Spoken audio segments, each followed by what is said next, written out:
Samantala, maigpit na seguridad naman ang ipinatutupad sa Baguio City sa harap ng pagdagsa ng mga turista para sa pagsalubong sa bagong taon.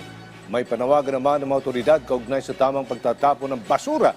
Si Christine Bornolia sa paway ng PTV Cordillera sa sentro ng balita. Patuloy ang pagdagsa ng mga turista sa Baguio City lalo na't panibagong taon na ang papasok. At kabilang sa kanilang mga ine-enjoy ngayon kasabay ang malamig na panahon ay ang pamamasyal sa ilang tourist attraction ng lungsod tulad ng Burnham Park, Wright Park, The Mansion at Botanical Garden. Sa harap niya, mas mahigpit na seguridad ang ipinatutupad ng Baguio City Police Office.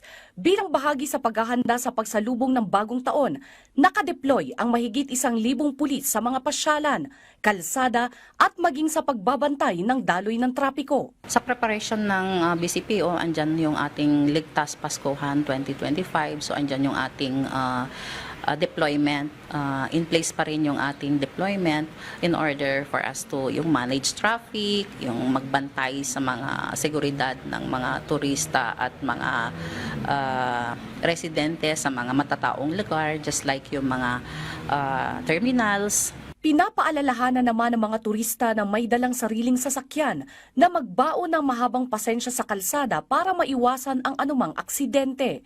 Sa datos ng Baguio City Police Office, aabot na sa 25 vehicular traffic incidents ang naitala sa lungsod. At para maging updated, maaari umanong i-download ang BCPO View app para makita ang traffic situation sa lungsod. Si Jason at ang kanyang pamilya na mula pa sa Olongapo na pinili ang Baguio City para sa kanilang bakasyon. Malaki ang kanyang pasasalamat sa kawani ng BCPO dahil sa seguridad na binibigay sa mga tulad niyang turista. Ngayon kasi visible naman yung mga pulis natin, yung mga security natin. So siguro 10 out of 10.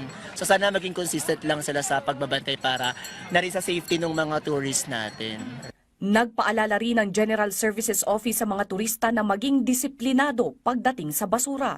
Ayon sa tanggapan, ito ang isa sa pangunahing problema ng lungsod tuwing holiday season. Sana dumating sila, isipin sana nila na dumating sila dito sa ating lugar na malinis ang Baguio. Sana pag alis din nila, malinis pa rin ang Baguio. So yun ang hinihingi natin, i-manage nila ng mabuti ang basura at itapon nila kung saan dapat ang mga basura nila. Samantala, ilang oras na lang bago ang pagsalubong ng bagong taon, patuloy din ang information dissemination ng Bureau of Fire Protection sa mga residente ng lungsod.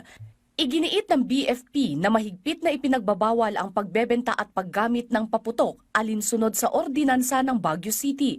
Imbis na paputok, gumamit na lang umano ng torotot o iba pang mga pampaingay. Subalit kung talaga na may total ban kasi tayo ng mga paputok dito sa siyudad ng Baguio. So mas okay na po na bumili sila ng mga torotot. Christine Bornolia sa Baway para sa Pambansang TV sa Bagong Pilipinas.